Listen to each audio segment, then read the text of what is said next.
Welcome to Two Deep Hokies Under the Influence, a Sons of Saturday podcast. I'm your host, Pete B, and I'm here with Sam Jesse. Last week, Sam and the boys held it down with the best Virginia Tech quarterbacks of all time. Sam, I loved the episode. Thank you. It was not contentious in the slightest. I got to give a shout out to Paul Patera. He's one of our columnists. He did extensive work. It would have been easy for him to just rank a bunch of quarterbacks. He had metrics for all of them. He made his own ranking system that made a lot of sense to me. And he knows so much about Virginia Tech football history. So if you are a lifetime Hokie or you just like college football history in general, check out that podcast on Memory Lane. It's on the Sons of Saturday YouTube page. It is also on our podcast feed, wherever you get your podcasts. Incredible job. I texted you right after. One of my favorite non-post victory podcasts that I've ever been a part of with Sons of Saturday. It was great. And I was so jealous, like listening to it. It's like, I want to get in there and say something but 4 people was enough, you know, but you could also now you get to enjoy it as a listener, right? Very true. Yeah. And I share your sentiment in that Paul was fantastic. Every statistical thing he had ready to go and the different things that guys did in games, and the recall, it was unbelievable. Yeah. And Brett and Robert, as always, lifelong Hokies who I think bring that perspective of somebody who not only do they bleed orange or maroon, but their parents do and their siblings do and their cousins do and their friends from back home do and stuff. So I think, when you're talking about a guy, for people like my age, when you're talking about Brian Randall to Tyrod Taylor and all that, that is like our childhood. So it was cool to revisit that and have a little bit of nostalgia about the Beamer Ball days. Absolutely, dude. Well, in tonight's episode, we're going to talk about the updated roster. We're going to give some of our takeaways from that. We're going to be joined by Sons of Saturday reporter Ryan Castle in just a few minutes, get his take on the time he had in Blacksburg this week and all the things he was seeing and taking notes on. Franklin was on TSL this week. That's Coach Franklin. And we're going to give some of our observations from that. Yes, content about content, but nevertheless, getting the coach on is a big deal, and we respect Off-season, TSL baby. a great deal. Yeah, I mean, come on. Off-season. It's going to be a little later in the show, not to step on their toes too much. Some basketball notes, some Diamond Sport notes. We'll get to all that, any other updates. Sam, give us a cheers. My cheers is to someone that we will talk about today. It is weight room season in college football. And our good friend Kamari Copeland, 675 for 2 reps on the back squat is breathtaking and shocking. It is that dude is an absolute beast. I am so glad he stayed in Blacksburg. James Franklin said he was their biggest recruiting get, was keeping him in Blacksburg. High school transfer doesn't matter. Keeping him in was the biggest get. So, dude, cheers to lifting heavy shit together, man. Cheers, man. And if you're watching on YouTube, I've got a Guinness glass. This is not a Guinness, but it is a stout, and it's dark. Could have fooled me. And it's fits in with cold weather lifting season. That's where we're at. I'll talk about it a little bit later.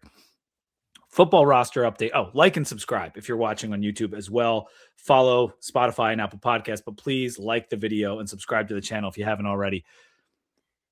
I'll give you first crack because I got several takeaways from the roster. I'm going to add Ryan to the screen here in just a minute or two. What did you notice on the roster when you first took a look at it? Updated heights and weights, something I love. Yeah, we have 3 number 58s. That's important. Also 2 double zeros for people who are keep them off the field at the same time. Yeah, I mean, I think my biggest thing is maybe not actually having to do with the players. It has to do with the coaching staff. And we'll talk a little more detail about how they've built out that staff. But to me, my initial thought was they have an army of staff behind them. And then you look at the players, I kind of joke, we have number 358s. We have enough dudes up front to actually have that problem. And you have guys with multiple numbers. It looks like at least one of those guys is probably going to redshirt, which would be really cool. So yeah, man, it seems like there's so many more bodies in Merriman Center than there Yeah. were. And that's what struck me immediately. Yes, 100%. 71 total football staffers, including Coach James Franklin. That's 32 coaching positions and 39 support staff positions. Again, 71. Sam, did you know how many we had before? Were you aware? I believe we were in last year, we were like high 40s ish. 51. We were at 51. 51 Okay. last year. When the season started, we were at 50 after a couple of weeks. But that was 27 coaches as compared to 32 coaches and 24 support staff to 39 support staff. So that's a 40% increase in staff overall. But when it comes to support staff, we're talking almost 65% increase in humans in the building. They don't have enough offices, kind of stuff. And 71 people is like more than I ever imagined being on this staff. Yeah, it feels big time football. And I think we've been waiting for that for so long. We've been promised it multiple times. And this seems like the first time we're actually seeing the execution. Now, what I will say is like how much impact on winning will all 71 of those guys have? Like, who's to say? You know, we don't know what happens behind those closed doors. I think a lot of these guys are like helpers of helpers, kind of. But it is really exciting to see them going for it. I mean, you can't say they're not swinging for the fences, Pete. No, they are doing exactly what you would expect a Franklin build out to be and what the financials say they should be.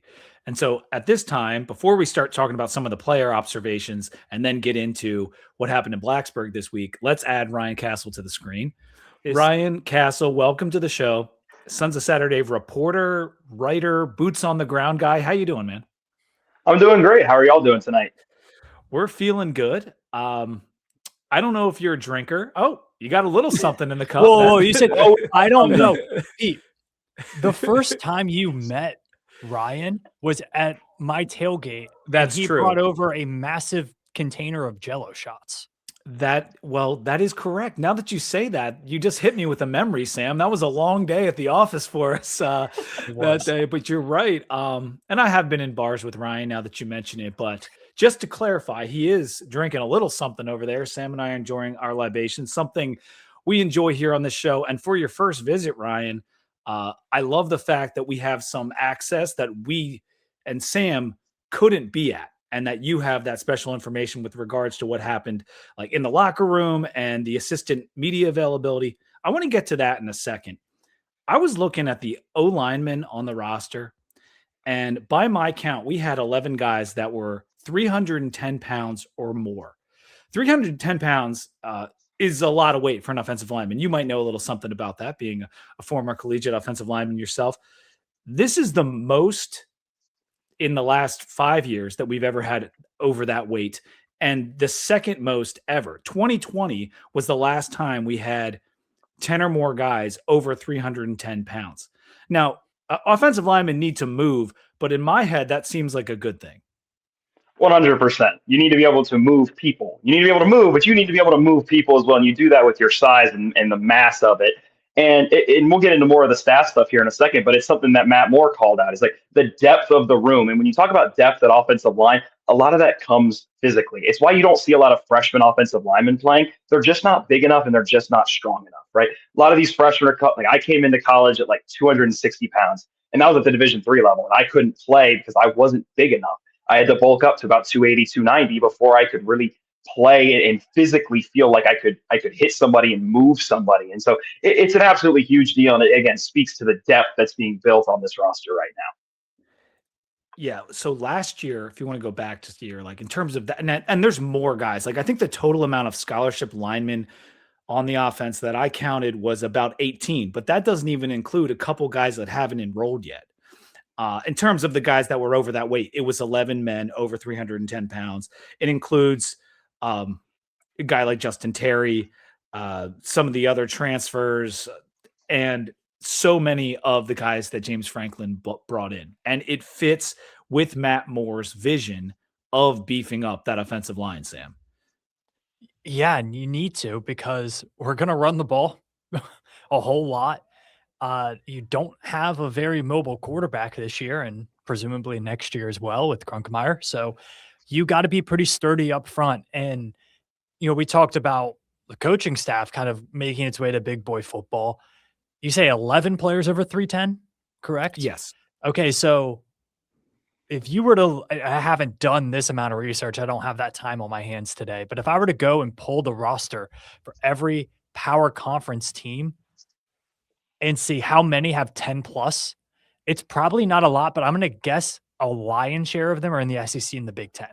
Like, I don't think Oklahoma State and Kansas are giving you a bunch of guys over 310. Like, there is a line of demarcation in college football, even within the P4 level, where these kind of freak athletes, and there are not a lot of 18 to 22-year-olds who can get to 310 and stay athletic. That's a very, very difficult physical feat. There's just not a lot of teams that have that. And this is not something that we had been seeing for the last, decade. I mean, the 2020 season, how many NFL offensive linemen were on that roster? 4 or 5? You had Darrisaw and Hoffman and Janzi. I'm trying to think of anyone else went to the NFL. Doug Nestor, is he in the NFL? He might be. That year Lecitus was Smith. Absolutely loaded. Yeah, Lecitus, yep. So, yeah, it was a special season, and I don't know, like, correlation does not equal causation and vice versa, but like, we're hoping that by sizing up on the offensive line, it will benefit us next year in the run game and everywhere else. Being big in football seems important. Yeah. It's kind of like being tall in basketball. Like, you can try to say, well, can you have footwork? Can you shoot? Can you do this? Like, no, the taller team has a pretty substantial advantage. In football, the bigger team at the line of scrimmage usually wins the game at the line of scrimmage. Yes, yeah, there's indeed. a reason there's the outlier. The outliers are the guys that are sub 300 pounds, right? That's not the rule of college football. And it's same with a lot of those measurables, right? Arm length or hand size. There's a reason those things matter. And it's like there's these benchmarks where if guys fall below that, they're usually not successful in the NFL or in big time college football. Yeah. Let's talk about the defensive line, because we had 21 total scholarship worthy defensive linemen. Now, it's tougher now with the 105, who's on scholarship, who's not. But in terms of who has 247 rankings and who is in our recruiting class there, that's what I'm going with in terms of who is scholarship worthy. And I counted 21 on the DL, which to me is an insane number. That is a ton of dudes. I have to imagine some may move on after spring. But starting with that number is great. And you want to talk about some size. Randy Adarico, one of the transfers that came in, he's 319 as a defensive lineman. And Mensa, coming over from Ohio State and a kid that we recruited heavily out of high school, he's at 310 playing that defensive tackle position. Emmett Laws is up to 294. Elijah Fall, Copeland, Handchuck, and Witherington are all guys that are 290 or more. Very few guys at the defensive end positions that are under 230 as well. Because sometimes we've had these defensive end guys who come in, they're 215 pounds, 220 pounds. Most of these guys, if they're not very, very young, are 250, 245. Like I said, there's only three guys out of all the defensive ends that were under 230. So again, it seems like, Ryan, we got bigger on both sides of the line. Yeah, and that's exactly when I spoke to Sean Spencer last night, that's exactly the kind of football he wants to play. He doesn't want finesse defensive linemen. He said to set up the pass rush, you need to be able to strike through the offensive line. You need to be able to hit him and knock him off, and then that sets up the speed rush moves later in the game. So he wants defensive linemen that are big, that are physical, that are going to run through and get off the ball and strike offensive linemen in the chest. So very much fits exactly the type of coach he is and the type of defensive line room he wants to build. Back to the offense. At running back, I noticed this, Sam. I know you're going to love it. Bill Davis, 5'9", 248. I mean, we thought Terrion Stewart was a meatball. Hilarious. that's a comical height weight ratio right there. Yeah, I don't know really where he fits into this team on the field, but I wouldn't want to tackle him. No. So I'm really curious to see how they use him, because like sometimes those guys do kind of struggle at the like goal line situation because they're not kind of like a lot of people think goal line, you just lower your head and power through. A lot of times what works best for the running backs is the ones who can kind of like, skinny their way through a hole or sneak around, or you can't really see them under the line of scrimmage. Those are sometimes the best goal line backs. I'm really curious to see where they use Bill Davis this year. And we have what looks to be a great stable of running backs. The freshman, Messiah Mickens. Now, I don't know how much he'll play, but he's 217 pounds as a freshman. That's 28 pounds heavier than Jeff Overton. Think about that. They're about the same height. I think Mickens might have an inch on Overton, but like he is a very, very big true freshman back. Moving to quarterback, Troy Hoon. He's the biggest quarterback, 6'4", 220, but he is like the biggest by far. All the other guys, Ryan, like whether it's Gronk or Keldon, like they're all just over 200 pounds. So there seems to be an archetype potentially for guys that are going to play quarterback here, but scares me just a little that there's not a little bit more meat on our starting quarterback. But hey, Gronk had a great season last year for Penn State. Yeah, I just don't think. I think James Franklin wants quarterbacks that can move, that can be mobile, but I don't think you're going to see like the hits that like Kyron Drones was taking, the way he played football, the way a guy like a run first quarterback would. I just don't think that's the type of quarterback that James Franklin wants. And so maybe you don't need to be as big and physically imposing because you're not going to be running like quarterback power 8-10 times a game with these guys like you were with Kyron. Yeah, you would expect, at least from what we have heard and we'll hopefully see in the spring game, very much a pro style approach, a lot of running, regular traditional pass sets and that kind of thing. And one of those people they're going to be passing to is the tight end room. That room is stacked. We kept Gosnell, we kept Hairston, HSG, and we added Luke Reynolds, Henderson, and Peterson. He's not even on the roster yet because he hasn't come to campus yet, but like he was a super high recruit. I am so excited about the tight end room going forward, Sam. Yeah, and something about this room is everyone's redshirted except for Luke Reynolds, who's a true junior. And then I'm going to assume they have to almost redshirt Peterson. So yeah, this is one of like, it's a really interesting room because we made the jokes in the transfer portal, like, oh, just build the whole team out of tight ends. And they got some years left on these guys, but it's so much experience. They've been in college programs for so long. Like Benji Gosnell's a redshirt senior. Harrison's a redshirt junior. HSG redshirt senior. Luke Reynolds, true junior. They got a lot of Brody Jones, like redshirt junior. Like everybody here has been in the program for a while. I think that's really exciting, but it's also like there's only one football. And I'm going to assume Mac's going to play two at a time. I want to ask Ryan this question. It's something Sam and I have talked about before, but do you think, Ryan, our leading receiver in 2026 will be a tight end in terms of yardage?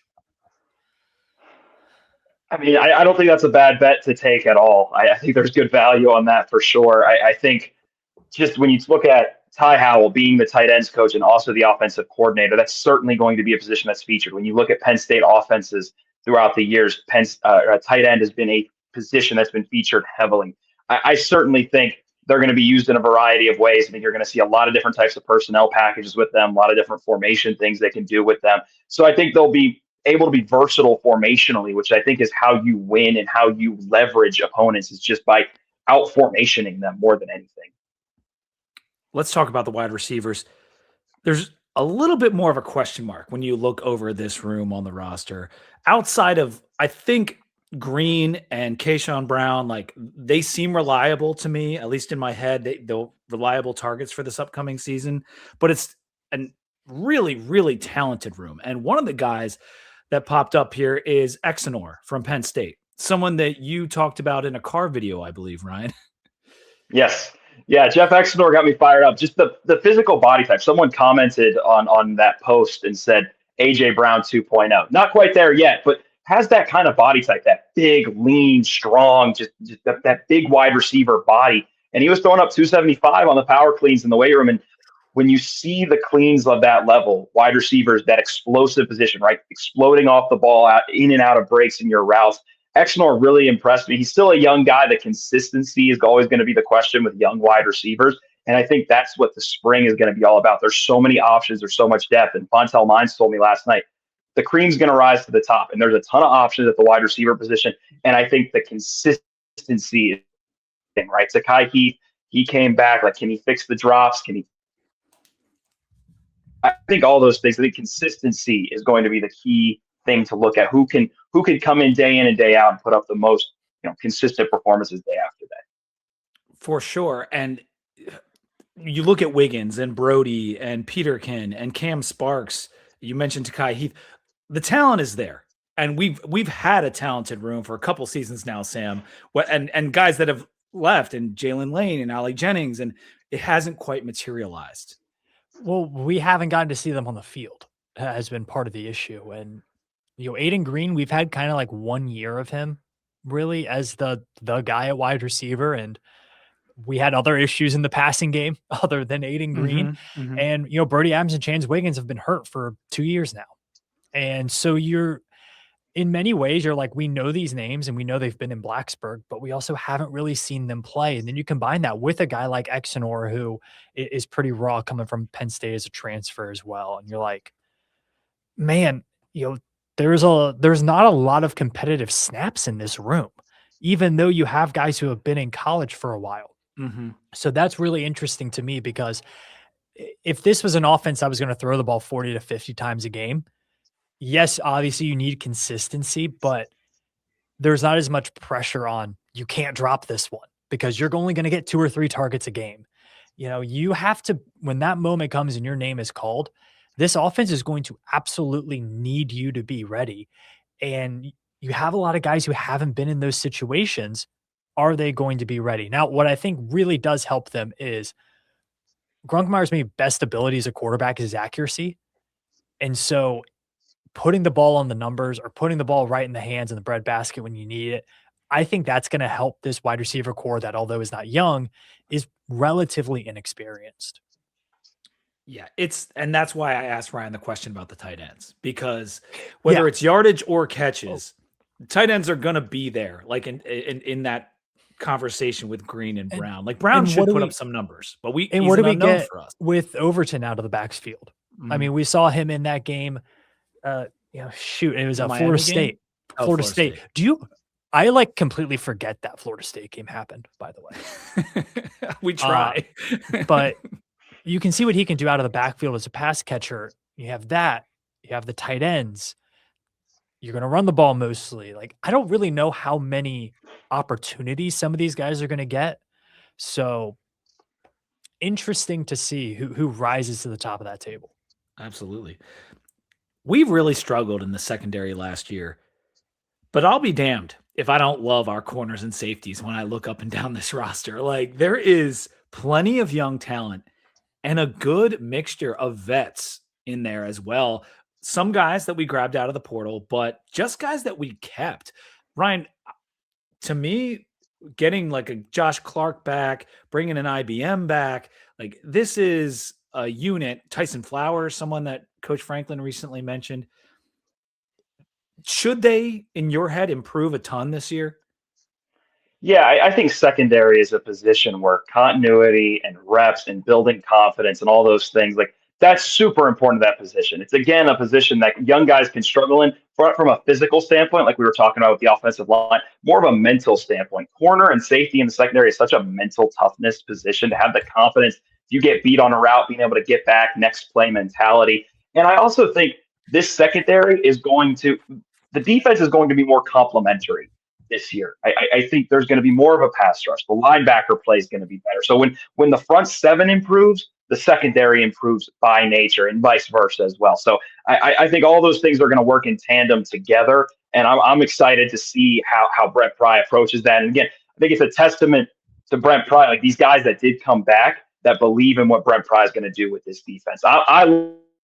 He's one of my personal favorites. Talking to him, just very much a prototypical Hokie DB, tough score, but he doesn't play like it. Say that one more time, Rex. We lost you for just a second. Who were you talking about? I was talking about IBM. IBM's one of my Okay. personal favorite guys. I've talked to him a few times, and just the energy he brings, prototypical Virginia Tech DB. Okay. Yeah. And I saw you took a video of him. I think it's on our YouTube page right now of him lifting. And the dude is strong as shit. In the practice clips, he's got a little bit of like psycho to him in a good way, football psycho. I think cautiously optimistic is my take on the secondary as a whole. I mean, this was the worst, if not the worst, pass defense in the country last year. And it could have been much worse if Miami hadn't ran the clock and ran the ball most of the game. So I am cautiously optimistic. Like, how much better can you get year over year when you have a different coaching staff and a different scheme you're trying to implement? And for some of these players, their third defensive scheme in 3 years. So Yeah. I don't mean to be the like, I'm not going to be Johnny Raincloud or anything, but I'm just saying the leap that unit has to take is maybe bigger than any unit on the team. I'm glad we get some guys coming back to do that, though. And I think we brought in some decent competition as well, and new voices in the coaching staff, I think, certainly are going to help that position. That was also really injury ridden last season. Oh, we definitely had. I mean, it started before the season even started with Josh Clark going down. I mean, he was second straight year. Straight year, just our safety room imploded. Yeah, safety room, and Clark was supposed to be our starting corner, him and Dante Lovett. And what was it, 3 weeks into the season, we had neither one.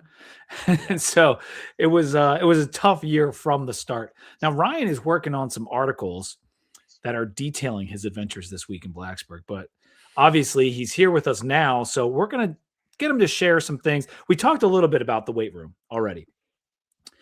Was there anything that else that kind of stood out that you haven't mentioned yet? Yeah, I think from a broader perspective, the efficiency of it. And that's something that Coach Losi really hit on when we talked to him last night. Was when he came in, he said the guys hadn't really lifted in about 5 weeks. And so he had to go. Like, these guys needed to get in there and get rolling, and they needed to be efficient. He said that's been the buzzword so far of this winter conditioning session, has been being efficient. And you saw it in the weight room, right? There was never a moment where guys were just kind of standing around, right? If somebody wasn't lifting, it was because the plates were being re-racked. It was because, weights were being changed, or guys were putting their weights on the iPads. Like, everything was moving very quickly and very efficiently.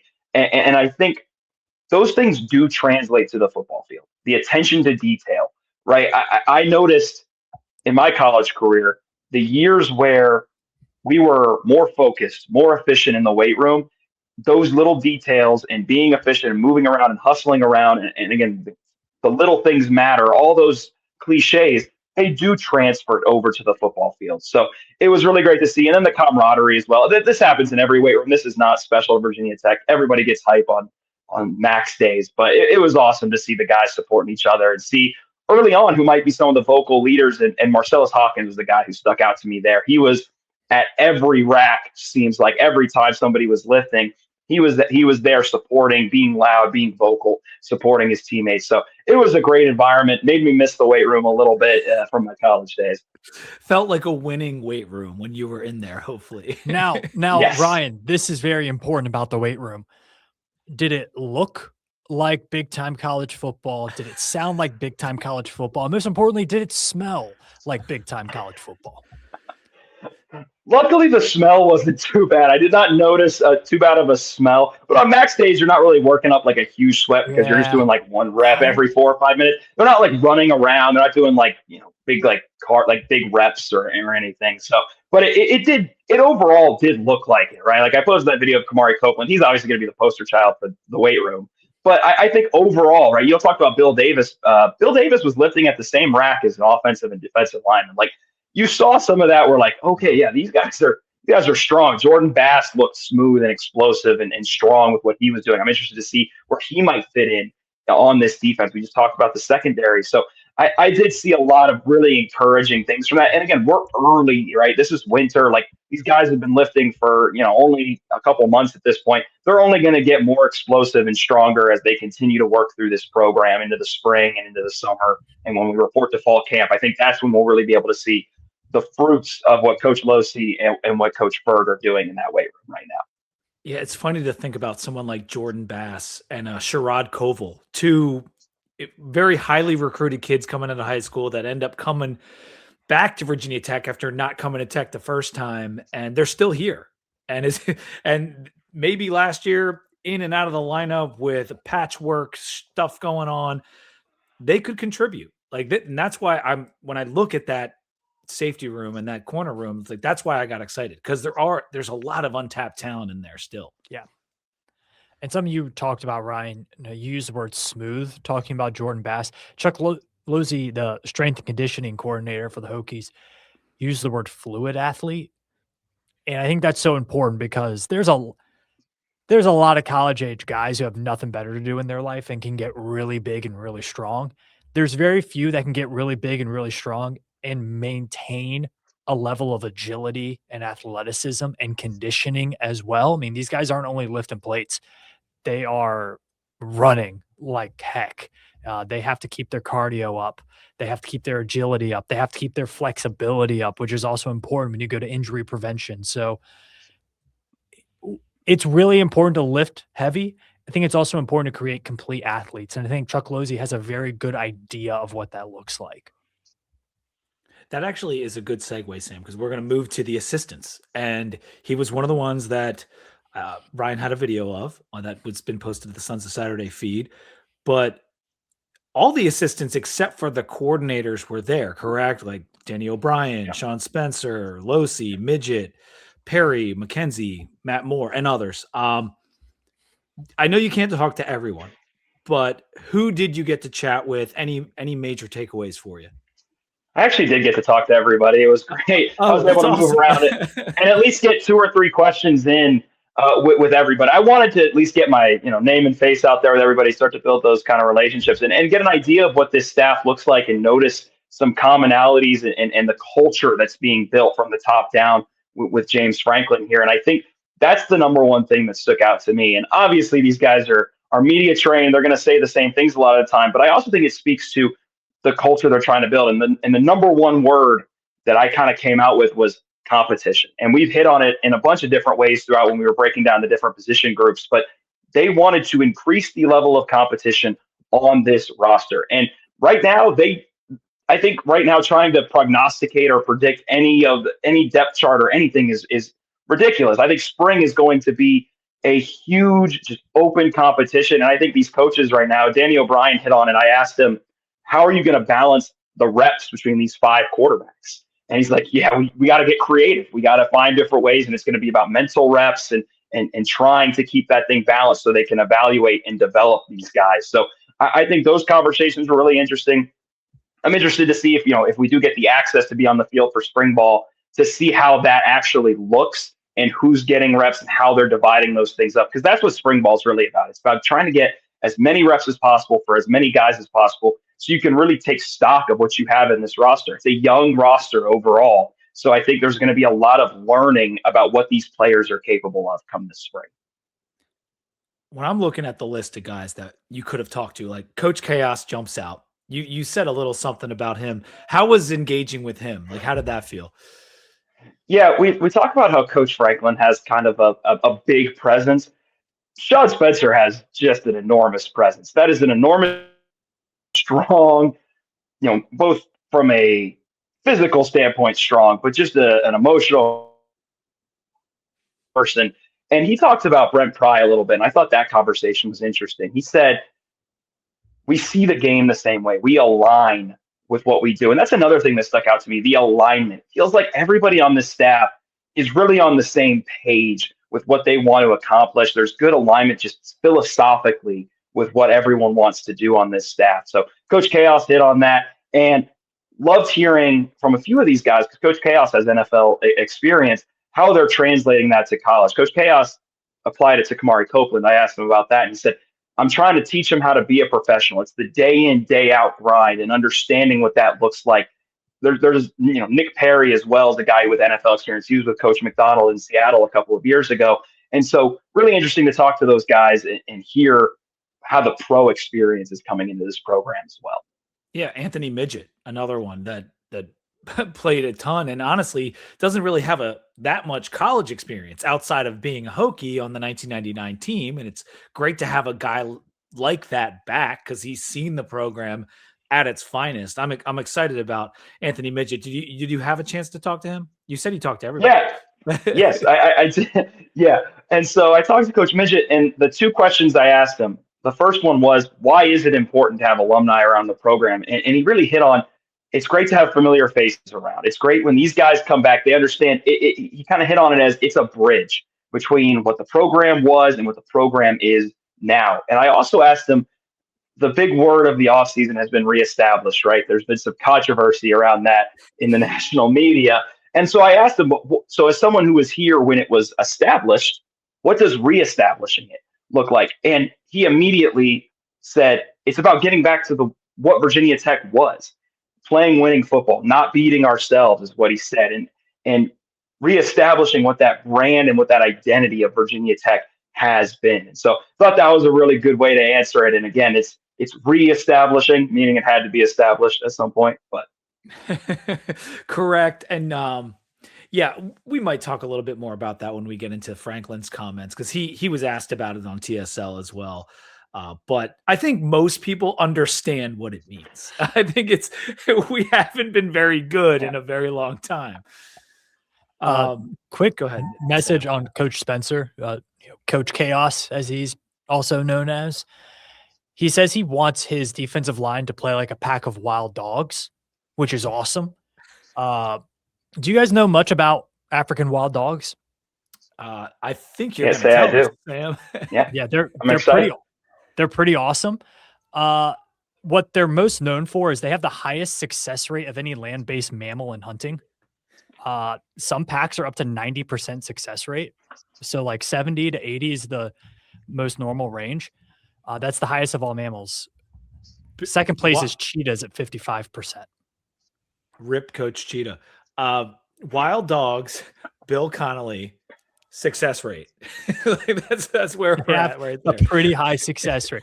I think he and Midget and there does seem to be a revitalization in energy in that defensive coaching room. And that's such an energy. Too. Brent Pry, they're all talking about how he feels like back in his wheelhouse. He feels like he's back to where he belongs. What I find interesting about that, and someone said he's like back in his comfort zone, is what I believe one of the coaches said. What's the opposite of comfort, Pete? Discomfort? Yeah. Okay. So I really do think you're going to see a different Brent Pry. Okay. I don't know if that's on the sidelines and press conferences, practice videos, what have you, but I think you're going to see somebody who is a little bit more, in their game.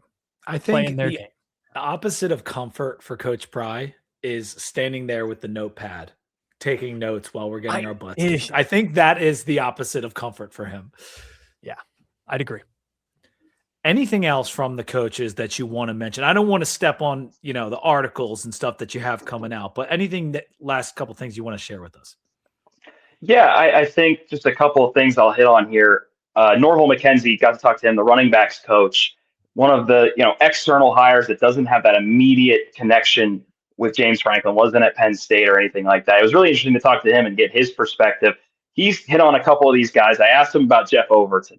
He said that you're going to see a different looking Jeff Overton than you saw in the last 4 games last year. He's added size, he's added muscle.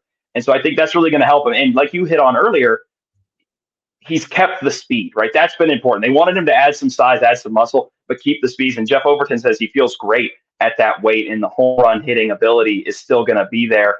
And Marcellus Hawkins has stepped up as the leader of that room. And I saw it in the weight room. He says he sees it every day. He's really stepping up as kind of the elder statesman of that room now and leading that group. And kind of more broadly in the running back position, Norval McKenzie said He wants to see 2 or 3 guys play 2 or 3 guys every game, but wants to see one of them separate. And I'll be interested to see who that guy can be, who can really separate from the pack, whether it's Hawkins or whether it's Overton, whoever it is. I'm interested to see how that works, the rotation of it. We know we're going to run the ball a lot.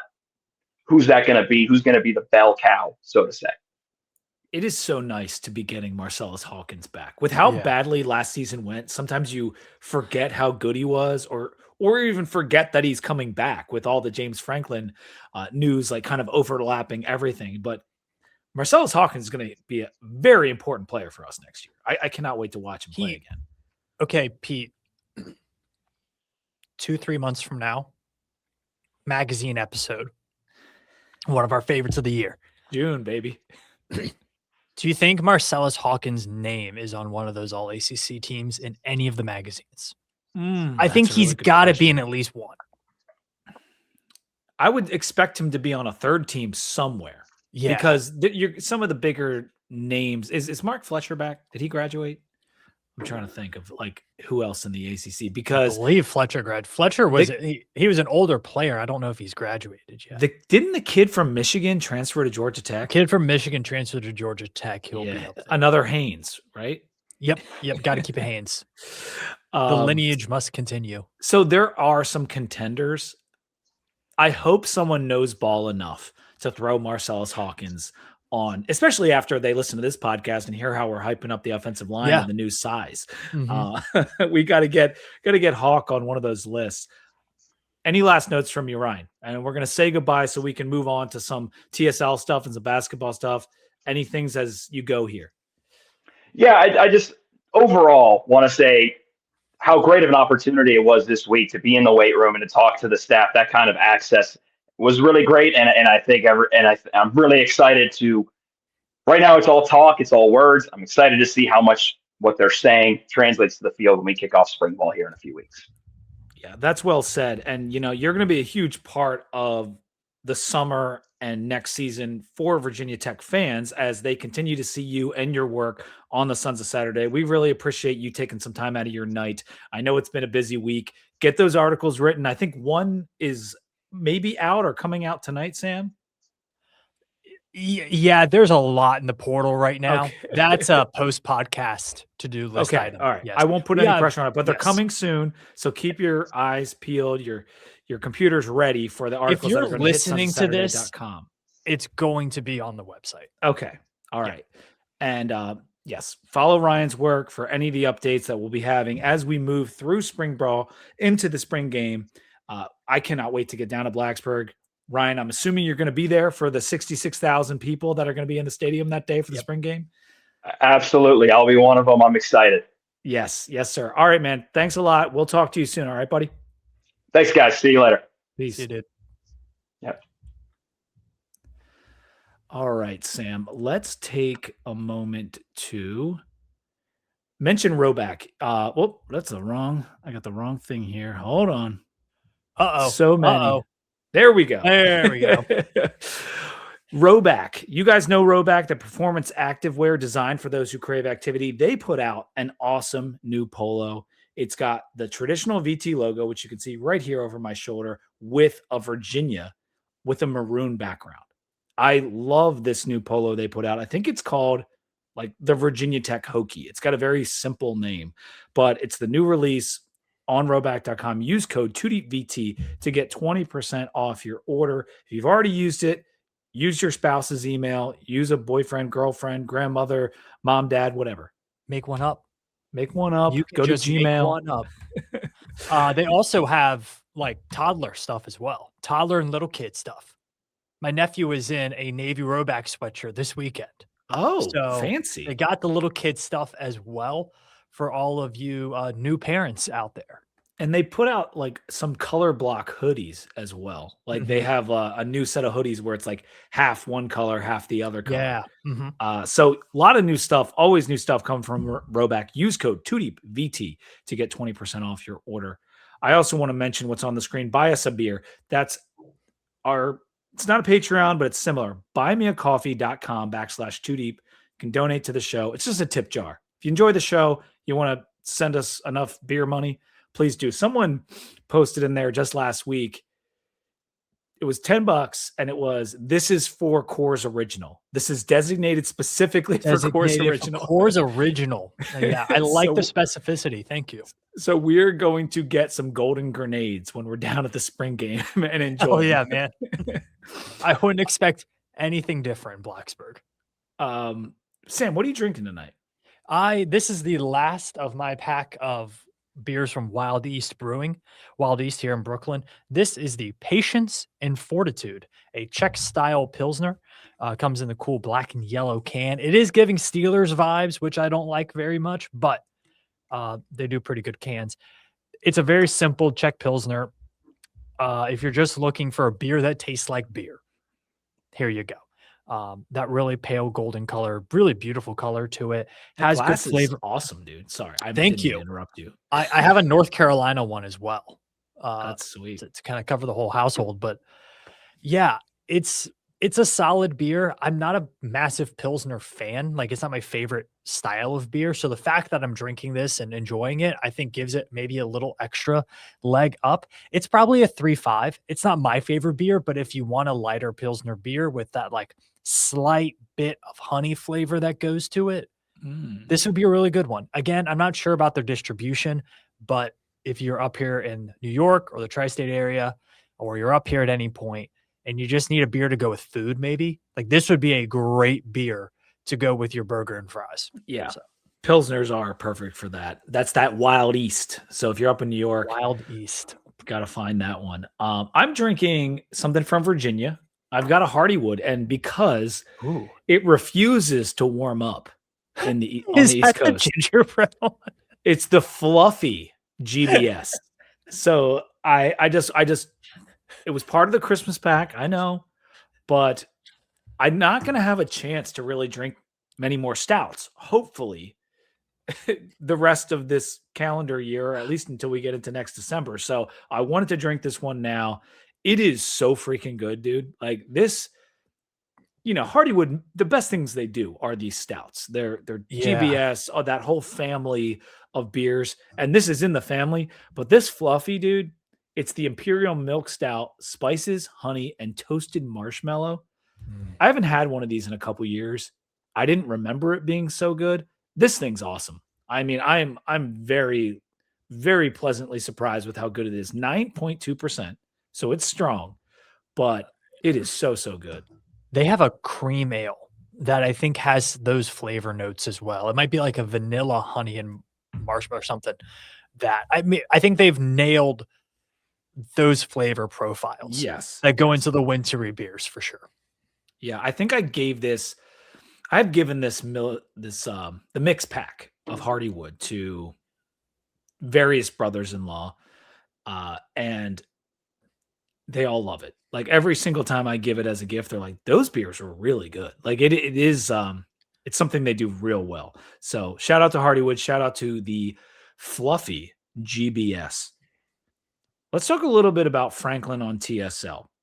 And we're going to try not to, like I said before, step on their toes from an interview standpoint. It came out a couple days ago. Most people have already heard it. It already has like 7,500 views on YouTube. So I think this is all right. But when the head coach does an interview like this, or Witt does an interview like this, you want to watch it. You want to get your takeaways from it. I don't know if there were so many takeaways from it. Did he? He has mastered coach speak. And I think been a coach for a long time. he does it. You never feel like what he's saying is ever disingenuous. Like you do feel like he means what he says, but what he says is very, very curated. It's almost a freakish skill of his. And he talked initially about the strength coach, a little bit about Chuck Losey being a Dwight Galt III disciple. And we had mentioned that on this podcast when we first brought up the new coaches, that he has been with Franklin forever, both Dwight Galt III and Losey. Yes. And Losey ended up taking over a couple years ago, and now he's with us. He's the mustachioed gentleman that Ryan did. We did add a video of him to, I believe, our YouTube and the Twitter feed. So you can find a video of Chuck. But I I mean, it's hard to know. What I like about him and the staff in general with the strength and conditioning is that Ferg stayed just Yeah. for like a little bit of continuity for the guys who just lost Dwight Galt the fourth as their strength coach. And we Yeah. just changed last year. It's nice that Ferg stayed around. And what we did all that strength and conditioning talk with Ryan. I think Ryan would say it. Anybody who's been in a weight room, even if it's recreationally just trying to stay healthy, like you can't make significant changes in 6 to 8 months. Mm-hmm. Like it's a multi-year process in order to change yourself as an athlete. And to have that turnover, strength and conditioning is just as, if not more impactful than a position coach. So having some continuity there, I think is really important. And Chuck Losey, I believe, has been with James Franklin longer than any of the other coaches he has with him right now. So that's somebody who's been with him for a long, long time, knows the kind of athletes he wants. Maybe most importantly, James Franklin has complete faith in what Coach Losey is doing in the weight room. So he doesn't have to worry about that. He can focus on other things. Really, at this time of the year, he's mostly being a CEO of the program more than he is a head football coach at this point. So uh, that I think is a massive win for a program and something that seems so simple, but so many programs across the country struggle to execute on it. One of the best things that I think came out of the interview was just when the coach mentions players by name. And at first, Franklin shied away. He's like, I'm not going to say anybody by name. I don't want to list the names for us. And then he listed 5 names, you know? Yeah. So he mentioned Kamari Copeland. We talked about that right at the beginning of the show, how he was a focal point of this class or the recruiting class, bringing back guys, retaining guys. Kamari Copeland was essential for Coach Franklin. That was cool to hear because we know the freak athlete that he is. We know all the praise he got going into last season, and it never materialized so much because of all the crap that happened around everywhere else in the program. But he's one of our highest paid players. Like, I think that goes without saying. Might be the highest paid player. Yeah. And he seems to attack everything the right way. And then he's putting up 675 besides it. That's so stupid, dude. That's so stupid. Oh my God. Other players he mentioned, Aiden Green, Caleb Spencer, friend of the show in a way, because we've talked about Caleb a lot. Cheers to that. Yeah, man. Yes. IBM and Flowers, which again, Flowers was one of those guys that last summer we had him on our top 10 list of guys to know for 2025. And because of everything we talked about earlier, you know, there was never any feature articles written about Tyson Flowers because the season was going so bad. But he does have a maturity and the consistency, as Coach Franklin said, to be a huge contributor this year. Yeah, I think Ryan made a really good point, and it's something that we haven't talked about or touched on. Any attempt to look at a depth chart for Virginia Tech right now is pretty futile. I think the coaches would tell you that from an honesty perspective as well. Like, there's very few positions where we even feel confident enough to pencil in a starter at this point. So everyone's in competition mode. And you look at the guys that they brought in through the transfer portal, and also, like we've talked about multiple times, the guys that they brought in from high school, it feels like there's more guys who can contribute right away from that high school class than we've normally seen. All of that breeds competition. And when you're going to have that much competition, you need somebody at the head of the team who's going to kind of like push everybody in the same direction of, hey, even though you're competing against, you know, the guy to your right for that starting job, and that, you know, that competition starts before spring ball, you're still on the same team. So somebody to say, hey, this is how we're going to work. This is how we're going to attack, but also this is how we're going to be as a team. Those things are really important this time of year. And let's be honest, like, Tech has struggled with on-field vocal leadership in recent years. It's tough because the quarterback and Kyron Drones wasn't self-admittedly the best vocal leader. Like, he wasn't a guy that desired the spotlight in that fashion. Some guys just they just want to play, you know. And we need that. Like, it's vitally important that we get really good leadership, and Flowers could be one of those guys, definitely. A couple other things from the interview. He talked about the guys from Penn State not really being portal guys, and that's not something I really ever thought about before, but it does make a lot of sense because Like portal adjacent. like he knows them better than the guys we have. Yeah. You know, it would seem. And so how many I looked this up today. How many transfers are from Penn State on our roster right now? Do you know? Is it 11? It is I had a dozen written down, 12. Okay. Okay. So 11 was like close. a gut guess. Yeah. And the reason it's not more, because I almost felt like it was going to be more, we've retained so much. And that's something he talked about a lot, was that he didn't recruit his own roster maybe enough when he first got to Penn State, or I should say the guys that were already in-house. He didn't recruit enough, and he was correcting that here. And that's why we've seen so many guys come back. And he said it was really challenging because so many guys after week 3 and 4 decided, I'm not going to be back here. And so we had to change their mind. We had a lot of guys who were kind of injured for most of the year too, like defensive backfield. A lot of those guys were banged. Yeah. Some really injured. Very some true. Maybe, yeah. Very, very true. It's always hard, man. And I'll say this, and Pete, you and I know this as former college kids ourselves, not the best long-term decision makers in the world.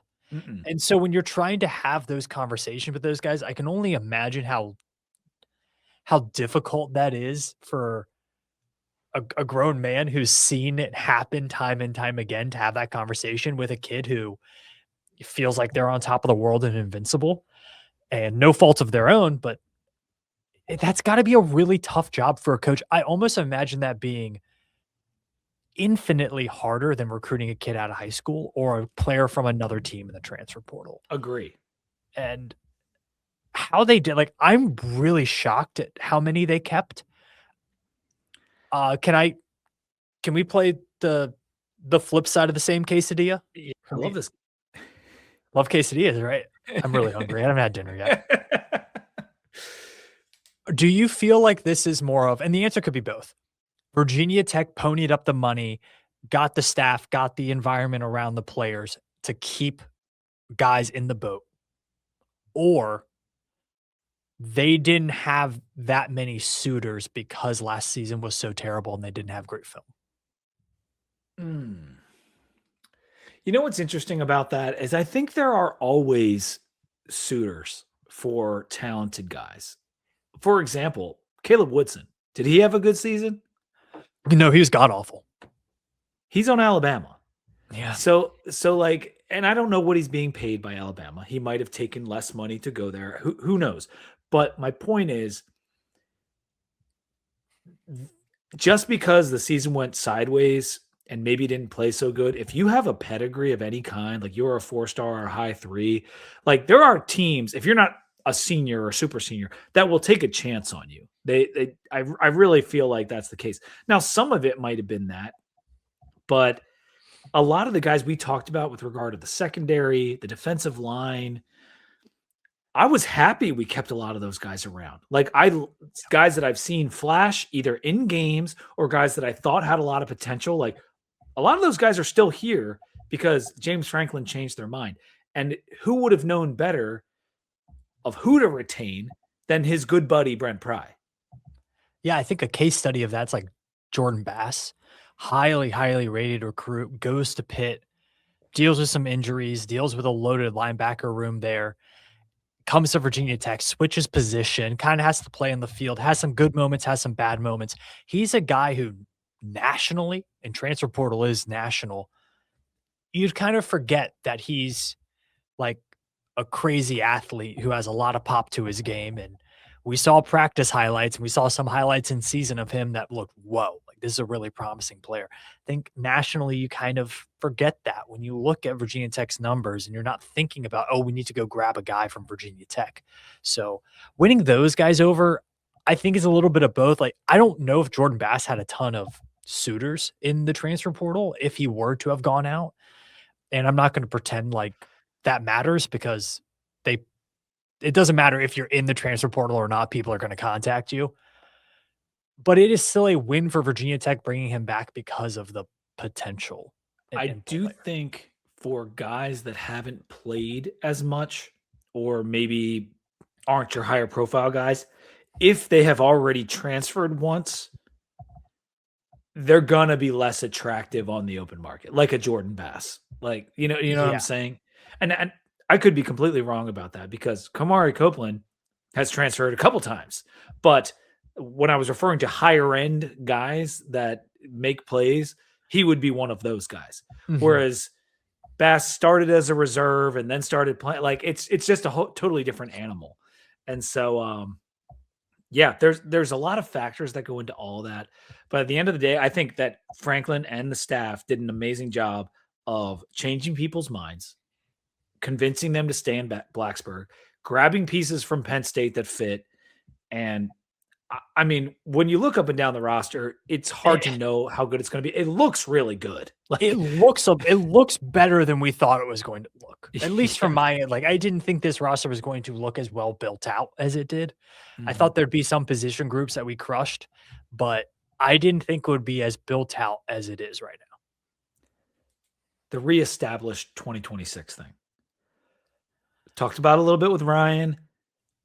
We've talked about it in the chat. I like the sentiment, like on not going too deep. It's a nice sentiment, right? Like, all right, we're gonna rally the troops. We're gonna be like we were before, and yeah, I get it. Reestablish the brand that is Virginia Tech. There is the piece, like I've been getting sent from Penn State people. Of course, James Franklin would go to a place and then say he's reestablishing it.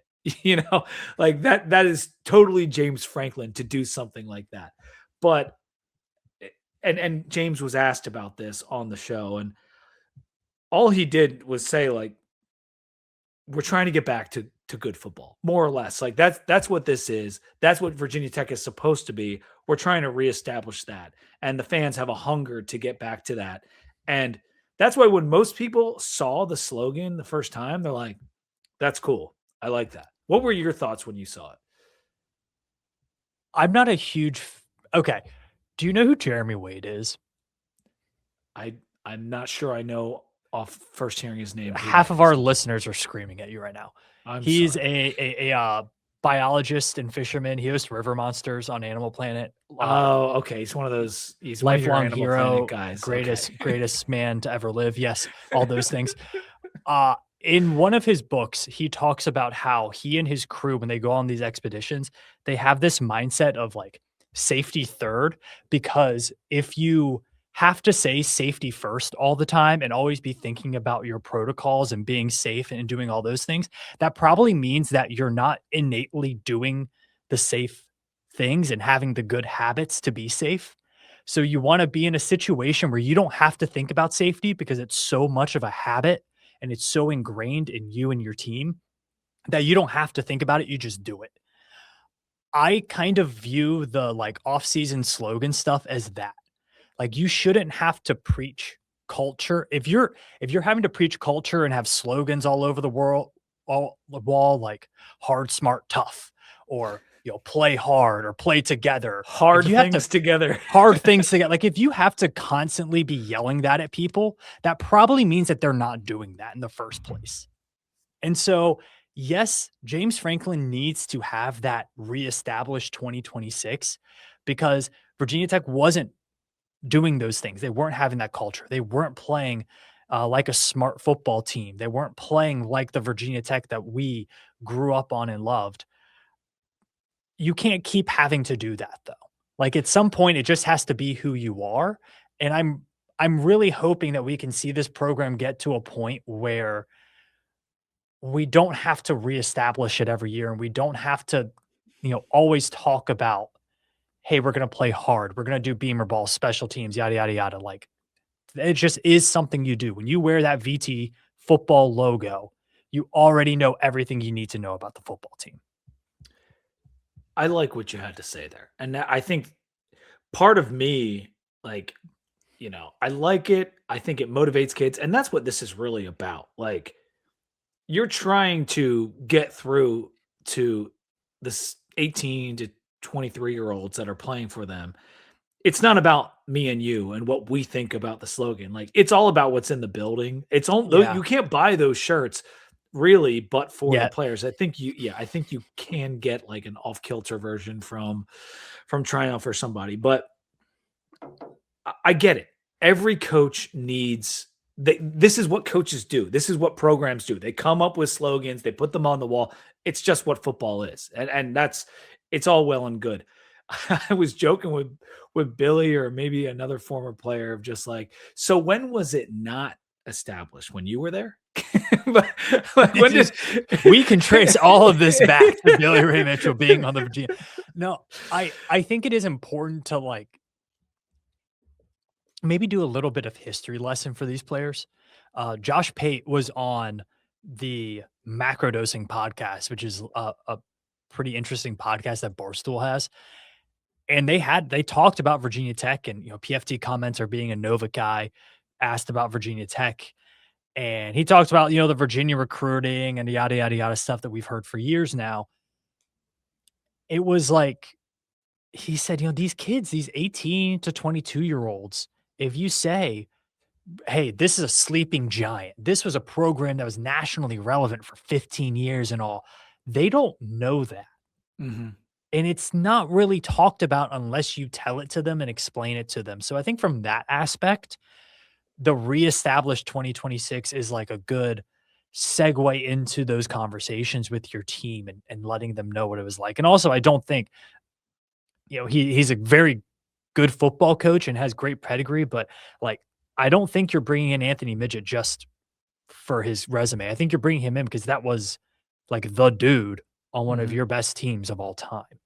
I think having a guy like Cam Phillips on there, who was part of the two teams that won 19 games in 2 years, like that might be kind of calculated here.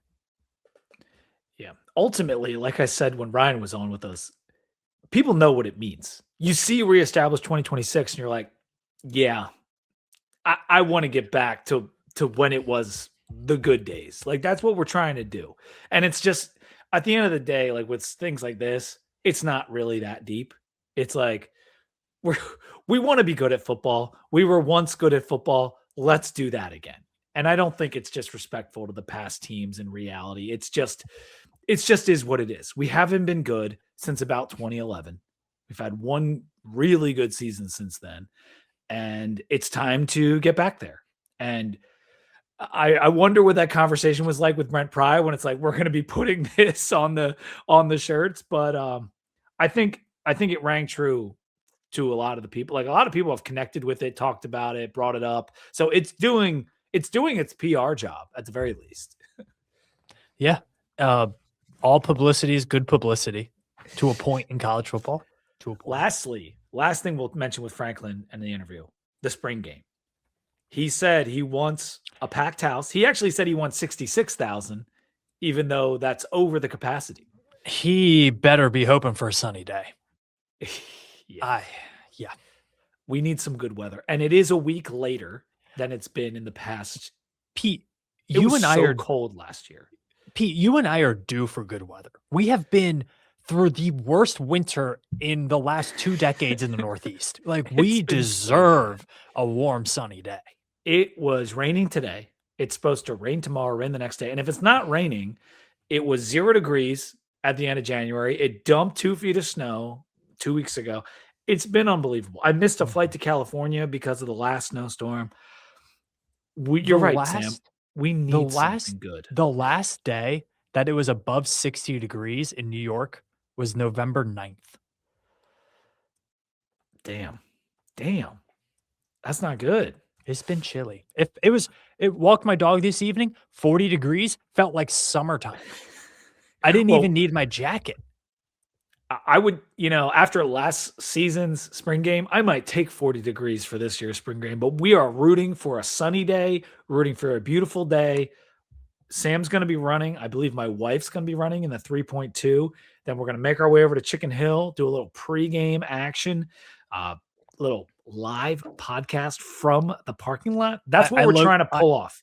We're trying to pull that off. I'm thinking about the timeline, Pete. I don't even think I'm showering after. I think I'm going straight through. I might just run straight to the tailgate. I love it. Show up sweaty, no I big might deal. well, it's a 5K.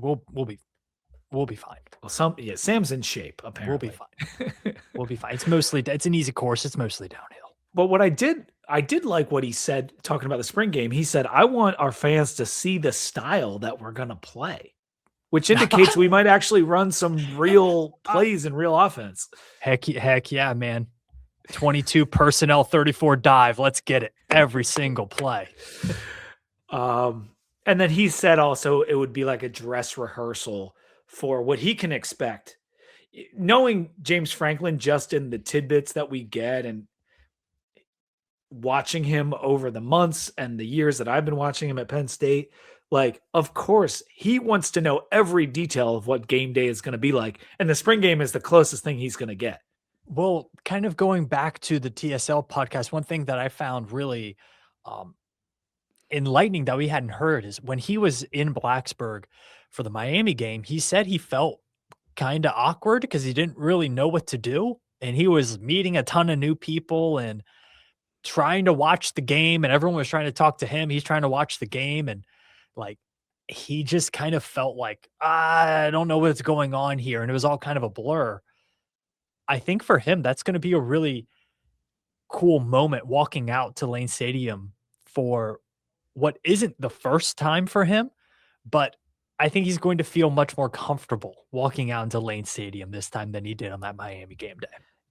Yeah, and part of that awkwardness, I think, was the fact that he wasn't coaching, no headset, like he's a totally different role. And really, he wasn't even, I don't know, were they recruiting much the weekend of Miami?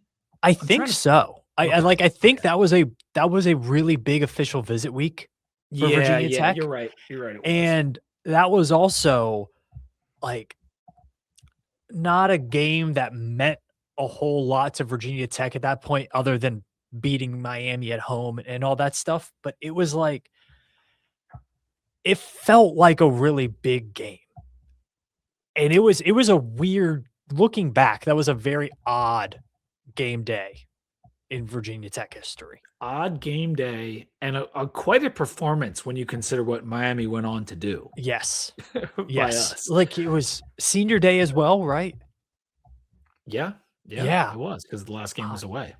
A lot of stuff going on that day. Sam, I want to pivot to basketball here. And we're not going to spend too much time, but we did beat pivot. We did beat BC last night, 72-63, after dropping the game to UNC. We are now 19-11 and 8-9 in ACC play. One game away from what I felt like we needed to get into the tournament, a 9-9 ACC record. We were clearly better than Boston College last night, but we kind of messed around a little, did our Virginia Tech thing at points, and I don't know. Like, I was fine with it. At the end of the day, we won the game, and Mike Young has not been good against Boston College. What were your thoughts about the game in general? Yeah, overall comfortable win. It got to like a 6-point game there in the second half. I believe at one point Boston College made 7 straight shots, but when a team makes 7 straight shots and they were still down 6 points, I think you feel pretty good. Like, I felt like Tech could kind of score at ease in that game. What really hurt Tech too, like, there were a few moments of defensive lapses that you wouldn't like to see, but other than that, Tech played a pretty darn good game. They shot free throws well, rebounded well. That's a bad Boston College team, though. So I don't. Yeah, and because we were up 15 points. They're up 17 at one point. Yeah. Well, yeah, when the 5-minute mark hit, I believe it was right around 15, and then they went on that 9-0 run that you were kind of talking about. And it is like that kind of stuff has been happening all year. Now, we didn't have the full meltdown that we've seen a couple times, but it's hard to ask for much more on a Tuesday night at 9 p.m. against Boston College but like, I get why people are frustrated sometimes watching the game and seeing us like dominating and then kind of like let our foot off the gas. Yeah, I think this team doesn't have much of a kill shot instinct. Yeah. I think he would have liked Neo to have that, and Neo had a great first. Holy crap, he was amazing for the first half. He was good, yeah. He played well the second half. The ball just would not fall for him. I think he had 3 straight shots at the rim that went in and out. And that would have been the kill shot for Virginia Tech. The ball just did not fall. I'm not going to complain about like a 9-point ACC win, though. Like, I'm just not going to do it. 15 points for Neo, 6 rebounds, 3 assists, a block, 0 turnovers from Neo. And he's been so good, Pete. The last 3 games, yes, he's been really, really good. 4 of 6 from 3 in this game. Now his 2-point, he missed, like Sam mentioned, those 2s wouldn't go down, but like 4 of 6 from 3, he looks confident. It's, Wake, UNC, this game. I really want to see him get extended postseason games under his belt because like we could see this continue. We've seen guys throughout all the years we've watched college basketball. You see these guys that get into the tournament and then like go on these runs and all of a sudden their stock is way, way up in the draft and everywhere else. That's what Neo could do because he's finally starting to hit his stride. And the shame of it is the fan base is already like kind of tuned out. I mean, we saw it in the crowd last night. There was 5,000 people there, paid attendance. If you look at those pictures, I don't think there was 5,000 people there. I tweeted it out from like, I was like, oh, not a great crowd. I got a little bit of clap back. Most people agreed with me, got a little clap back. And then I got another view. I was like, it's a fine crowd. It's fine. It's Tuesday night, 9 p.m. I get it. At Boston College. I totally get it. But I think we're at a point though where it's like it feels like we're grasping at straws for March Madness, and it's like we want to be the better of the mediocre teams going into this resume competition that we're about to go into, and the task ahead is really daunting, to be honest with you. I did want to point out, though, I just looked up his stats. Since we can go back to the Miami game. Neo of Dallas, 24 assists to 3 turnovers. Since the Miami game. Since the beginning of the Miami game. 24 assists, 3 turnovers. That was the game he had 2 points, right? Against Miami. Yeah, against Miami, he just didn't shoot the ball. Yeah. Had 8 assists, a block, 1 turnover, 5 rebounds. Like, he has been 24 to 3 is like Rajon Rondo numbers. It's nuts. And the other thing with Neo, I've just recently heard about this injury that he had. I know Mike Young mentioned it, but I was like searching today, trying to find like the details on it or whatever. Yeah. He was nicked up or banged up at some point. He didn't play the Elon game. Many forget. Yes, Many forget he didn't play the Elon game. Mm-hmm. But something affecting his shot is the gist that I am taking from what I've heard. And whatever it was, it seems to have been fixed. He's shooting way better. He has shot it significantly better the last few games. He's playing with much more confidence ever since his family showed up. The weekend Ed was at the game. I forget what game that was. I guess it was the Wake game. And I just want to see him play more because I feel like we're finally, it took too long, but I feel like we're finally like seeing the best version of him. And now Tyler Johnson's just getting back, and we can talk about what he did in this game. Played more minutes than he did against UNC, but it wasn't a ton. He only played 8 minutes. He had 3 rebounds, 3 points. He's still ramping up. He's not himself, but like he had some good Tyler Johnson-esque rebounds, though. I thought he had a couple of those. And if 8 minutes can move to 15 minutes against UVA, and he can be effective, that's what we need, because we can go on about like what happened in this game and the point totals. What we won the game. If we don't win next game, it's done. Like this is it. This is our shot at the tournament. Mm-hmm. Go to Charlottesville, win the game. How are you feeling a couple days out here? It would be absolutely monumental. I put out in the social posts for the article that Evan, our basketball beat reporter, wrote. I called it a cataclysmic battle. And it does kind of feel like that for Virginia Tech. Like it's either going to be a triumphant victory that pushes you into March Madness, or it's going to be a loss that puts a period on a mostly disappointing season. It's one or the other. Now, Pete, what I'm struggling with in my head is orange and maroon glasses off. Okay. I look at this team and how Neo is playing the last few weeks and how many tight games they've lost to really good teams, even on the road. And they're getting Tyler Johnson back. Toby Lawal's fully healthy. This is not a team I would want to see in the ACC tournament. If I was call it like a SMU fan or Cal. Yeah. Or Well, like, yeah. Like you don't want, like this Virginia Tech team is not the team you want to see for a second time. And it's not a team you want to play when they have a hot shooting night. And I really hope that they can, at minimum, kind of make a run in the ACC tourney to show people what they're made of, because I do feel like they are so much better than wrong side of the bubble. I know, man. Like if we've talked about it so much, Tyler Johnson being there the whole season, how does that change things? Because perimeter defense, smaller guards, smaller players going off against us has been a major issue.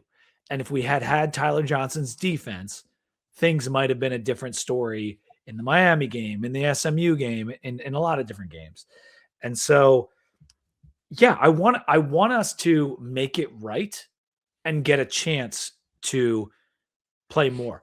My fear is that, we could go on a little bit of a run in the ACC tournament, maybe win 3 games, but I think if you don't win the UVA game, you basically have to win the entire ACC tournament to get in. The bracket is pretty set after this weekend. And that's tend to be how the committee, that's how the committee just kind of goes. Now, I think what Virginia Tech could have going for them is it's a really weak bubble this year. It is. I don't think they have a lot of competition on the bubble as opposed to normal years. You want to hear the other teams we're competing with right now? Yeah, let's do that. Indiana, Auburn, who we know is essentially 500. I don't think Auburn's getting it. San Diego State lost last night, so that was nice. Yes, they did. And then us and Cal, we are like the first 4 or 5 teams out. VCU on Bracket Matrix is currently occupying the last team in status. And they wiped the floor with Virginia Tech. That's going to be an issue on Selection Sunday. Though. They don't use head-to-head. Yeah, but that's going to be a tough bullet point, though. I don't think they use it like they do for football as much, but that's a tough bullet point. It is. It's a tough bullet point. The other thing, though, in our favor, and something we've talked about before, is the close losses that we have. Yeah, that's so in the eye of the beholder too. And it's such a college football thing, right? We have close losses. But it's true for college basketball too, where it's if you think SMU and Miami are SMU, Miami, North Carolina, if you think those are tournament teams, then you also kind of have to think that Virginia Tech's a tournament team, because Virginia Tech played them mano a mano for 40 minutes, if not better than them for 40 minutes. So there's going to be somebody in that room that brings it up. Will the lion's share of the committee think that way? I don't know.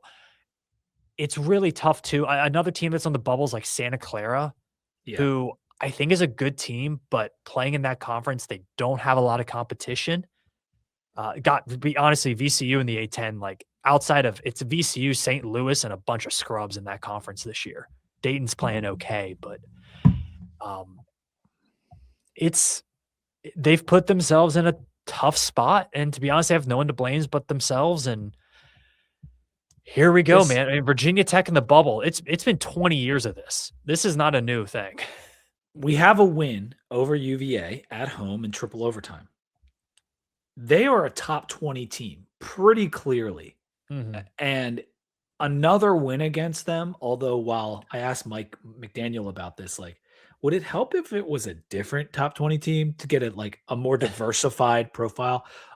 Ultimately, it doesn't matter. On the road in Charlottesville, they're a 4 seed right now, according to Bracket Matrix. That win would go a super long way to getting us in over a Santa Clara, potentially. Oh, I think if you beat UVA, you're in and you might not even be in the play-in game. Like, I think Oof. I I don't think know that about might that, jump you up because you think it let's jumps see us over VCU? oh, it jumps you over VCU. I mean, so I'm pulling up Bracket Matrix right now because I can't, like, remember it, but, like, I think that I think that pulls you up it pulls you up over the other bubble teams, and then you're looking at, like, I think that pulls you over New Mexico, who beat VCU, pulls you over VCU, pulls you over Santa Clara. Does it pull you over Ohio State? I don't know, Yeah, Ohio State's a but tough one. They just beat Purdue.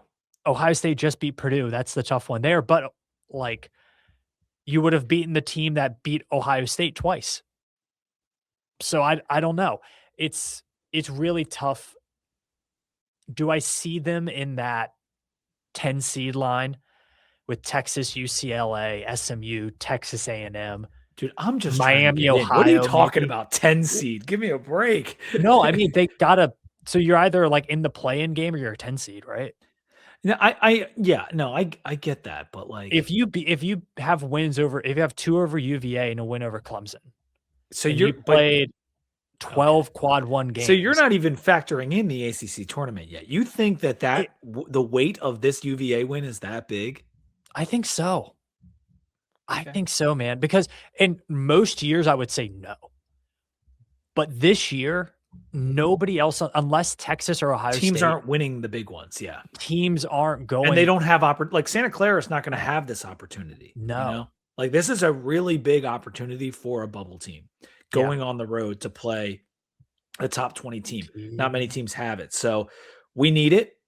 If we don't get it, we basically have to win the ACC tournament to get in. That's why, like, it's so binary, dude. Like, it is so It binary. is.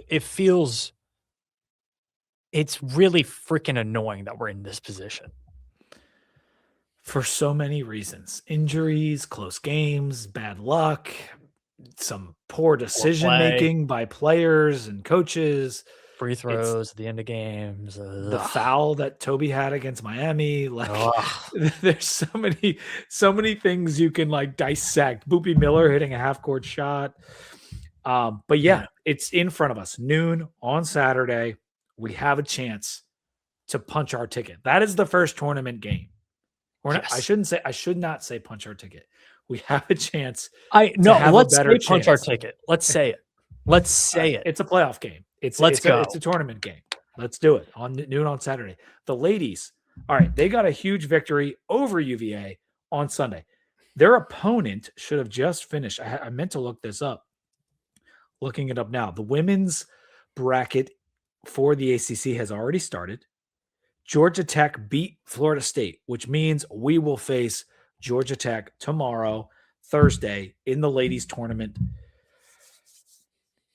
We're a 9 seed in bracketology right now. We're Mhm. probably one of the higher 9 seeds, but it doesn't matter because 8s and 9s, they play each other. So, like, the seeding going forward doesn't matter. In the ACC tournament, we want to win. Last season's ACC tournament sucked for the girls. I want us to get a win against Georgia Tech tomorrow. 7:30 ACC Network. Yeah. I think if they play their game, they should be totally fine against Georgia Tech. We'll see going down the road. They just haven't punched above their weight too much this year. Mm-hmm. But yeah, they should be able to win a few games. I think they got a favorable side of the bracket for sure. Yeah, I like the draw that they got. Georgia Tech 14 and 17 on the year. They're not a good team. And then after that, I'm trying to think. I had the bracket here somewhere. I forget who they're playing next round if they were to get this win, but I can pull it up in a second. I love what the ladies have done lately. Carly was so clutch in the UVA game, hit 9 out of 10 of her free throws, including what ended up being the game winner. Mackenzie Nelson has been a monster all year. She's been so fun to watch. Yeah, I so don't know, it man. looks like if they win, they'll play North Carolina, who's a team they took to overtime. That's right. I knew that. I talked about this with Mike and Ed. Things are running together, but yes, we will play GT. If we win that game, on to North Carolina the next day, and so on and so forth. It'd probably be Louisville after that, but who knows? Unlike the men, I feel like the girls would have an outside shot at winning the whole thing, but Yeah. it's tough. I mean, some of the teams, Duke, they're really good. Louisville's really good, but we have improved so much throughout the season. Megan Duffy's squad has that it's been a joy to see them improve, and so I'm looking forward to watching them tomorrow night. And the beauty of it is it's after work, so we don't like. I remember nice. last year I had to I took a long lunch hour and went and watched the game. This year, you don't need to do any of that. Diamond Sports, Sam, the girls, the softball team, kicking ass. Softball good. Baseball bad. Baseball bad. Baseball bad. Let's talk about baseball real quick. Okay. 7-5, 4-game losing streak. The comments about the post-game closed door speech. What are your thoughts on any of that? Yeah, so if you're aware, like John Sheff, the head baseball coach, his players love him and adore him. Like he will go to bat for no pun intended, will go to bat for those guys all the time. Like guys love him. He will chew you out if you aren't ready to play. And I think they played 3 teams that have played for the last 3 of the last 4 national titles last weekend in Mississippi State, Tennessee, and Texas A&M. And those are really good teams. I think they were a little shell-shocked by Texas A&M. They had one bad inning where Texas A&M scored 8 runs, and that ended up being the ball game. Against Mississippi State, it was the same thing. It was close. They gave up a big inning, lost that game 15-8. Offense woke up, but it was too late. And then against Tennessee, best pitching performance of the season. Guys were amazing. You lose that game 3-1. Leaving runners in scoring position has been a really big issue for this team.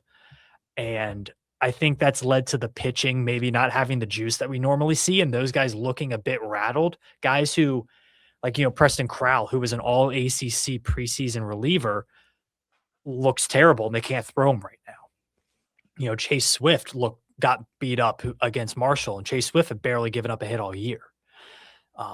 So I think this team's really lacking juice. They're lacking energy. They're lacking confidence. And so he needed to light a fire under their ass. And I think he took them into the baseball facility and did just that after the Marshall game. A very, very tough series coming up at number 5, Georgia Tech. I would probably say the best offensive team in the country, Georgia Tech. Is this motivational tactic perhaps coming at a critical time going into this Georgia Tech series? Yeah. Let me give a little history lesson. The 2022 team that was a game away from Omaha and hosted a super regional, they started ACC play 0-4 with a loss to JMU sandwiched in between there. So early season stuff happens, man. It does happen. Now, the difference is I don't think this team is offensively as talented as that team was, even going into the season. Yeah, they were killers, man. But this is like, when we do our baseball preview, I'll show my roadmap that I made of here's how Virginia Tech makes a regional. And for college baseball, to be honest, it's pretty cut and dry what you need to do from the ACC's perspective, at least. And losing that game to Marshall and not winning a game in Texas over the weekend, Virginia Tech is like a whole weekend behind plan. And I only had them needing to win one game in Atlanta. I still think winning one game in Atlanta would, at least in ACC terms, put you on track to be where you need to be. But they're running out of room for error. A lot of teams lose midweek games. LSU lost to Northeastern. UVA got destroyed by Charlotte. Florida State's lost games. Coastal Carolina's lost. Like, it Those happens. midweeks, man, they are It's so tough. They're so It happens dicey. to everybody. The issue is, unlike those programs, Virginia Tech doesn't have the room for error. Mhm. And they haven't been a strong finishing program. no, they haven't. Now, depth is not the issue to this team, and they should get a lot better. So Clay Grady, senior leader, shortstop, they should get him back either this weekend or the midweek for next week. Madden Clement, who is a really good pitcher, who had a pretty nasty injury, but if he can be back even in a long relief role here in a week or so, that would be a huge boost to the pitching staff. So there are some reinforcements coming into this Virginia Tech team. It's a long season. It was a crappy week.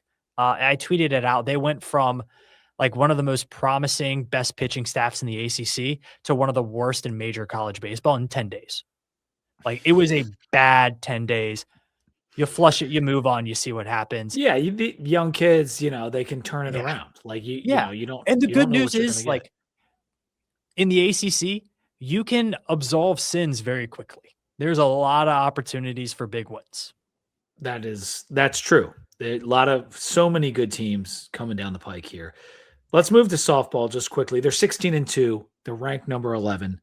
6 wins over SEC teams already this year. They play Michigan next. That's on March 5th. That's in Salem as part of the Hokie invite. Penn State, JMU, Bryant, Radford, BC, all going to be there. But this team, the last year with Emma Lemley and a bunch of young players and some injuries and girls coming back, like, they were getting better. They were still learning so much. And now we're seeing the fruits of that. Like, this is really an impressive team. And they've done so much work on the road too. Like, Yeah. that's really impressive. Like, they swept Georgia on the road. They swept South Carolina on the road. They swept Auburn on the road. Like, they are going up against it. And this program, those are good teams, by the way. Those are all ranked or almost ranked. Like, Auburn was just outside of the rankings. So like, and Georgia and South Carolina are still ranked. Yep. So this team looks for the smoke, man. And they go out and they win. I think the challenge for this program now is like the next hump in the postseason.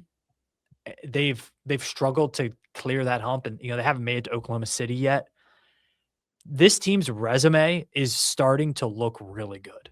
That's the next step for this team. Yeah. Like, and it's I know it's early in the year. It's like so early. 16-2 and number 11, like, that's the goal for this team and this program, like, that's been building and building. Like, that's where they want to be. They're putting themselves in position to host the super regional, and Which that's is the best you can hope for. Yeah, that's that they haven't done for a bit. Mm-hmm. Wrestling ACC championships start March 8th in Blacksburg, so feel good about our chances there. The national championship starts March 19th in Sam's Cleveland. I at one point was thinking about going, but Tony Roby did not punt on this year, but there were some strategic decisions made. Hey, nothing wrong with a good punt. Sometimes you love a good punt, pin him inside the 10-yard line. You feel good about that. But I do have some buddies that are going to go out to Cleveland. I was thinking about it. I'm going to save my monies for the national championships next year, Sammy. Mm-hmm. And but yes, we will be watching on March 8th to see what happens. And then we're going to have a bunch of guys at nationals, and it's going to be a lot of fun, and we're going to make some noise. So keep the wrestling boys in mind as you move through March Madness as well. That's going to do it for the show, dude. Anything else from you? Oh, let me. That's it. Check out the website, sonsofsaturday.com. Has look at that bad a boy. Ton of great articles coming out. Pete, we got the kind of embroidered logos coming on some merch here. We're company men tonight, man. I got a dad hat for you. I know you're a dad hat guy. Huge dad hat guy. So I got this. This is for Sammy. I got whites. I got maroons. Like, we got the good stuff that's going to be coming down when we hit up the spring game. We'll have a bunch of these for sale. Hopefully you guys get drunk and maybe want to buy some. That would be awesome. Yeah, absolutely. It's a great business plan, Pete. It's a great business plan. Capitalizing on drunk people buying merch is what breweries are built on. Absolutely. All right. So make sure you subscribe. Sons of Saturday on YouTube, Too Deep, Apple Podcasts, and Spotify. Set us up for automatic downloads. Like the video and please subscribe. This is the slowest time of year we're going to have because spring ball is about to start and then we get magazine season. So right now, if you want to throw us a subscribe, help the numbers. We could use it right now. March is slow, but anyway, this was a ton of fun. I love having Ryan on. Dude. He's awesome. These feel like low pressure podcasts too, which is nice. It's fun. Get to drink a little beer, relax, talk some ball with your buddies, and until next time, go Hokies. Go.